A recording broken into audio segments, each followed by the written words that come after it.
video, I demonstrated how to fit this general exponential to our data using these sliders, A and B.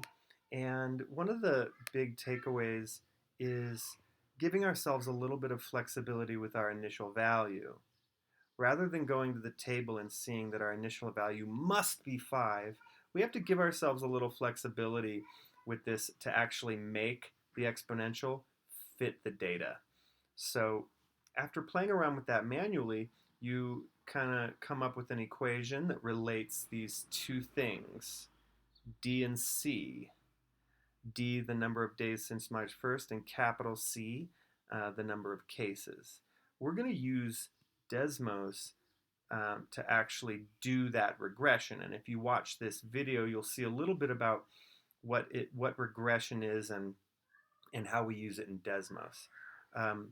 Here, as an example, I could just say y is regressed against, and I'm going to have to use the keyboard here to get that symbol. There it is.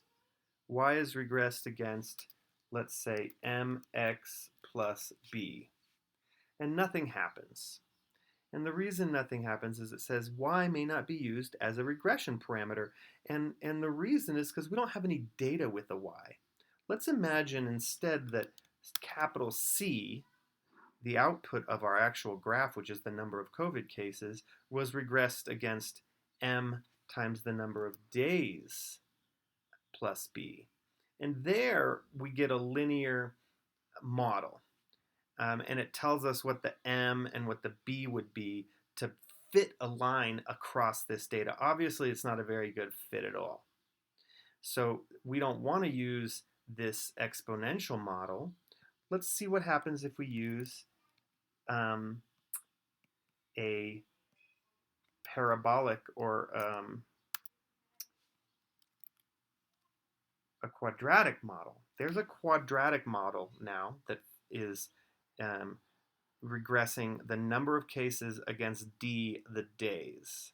And A, B, and C, those are the parameters of our model, and there they are. Those are the best values of A, B, and C that fit our data. Still not very good. We know this thing is exponential. So instead of using C and D, I don't want to give you the answer, but what you're going to want to do is you're going to want to do y, I'm just putting my y back in here, and you're going to regress that against like a times b to the power of x.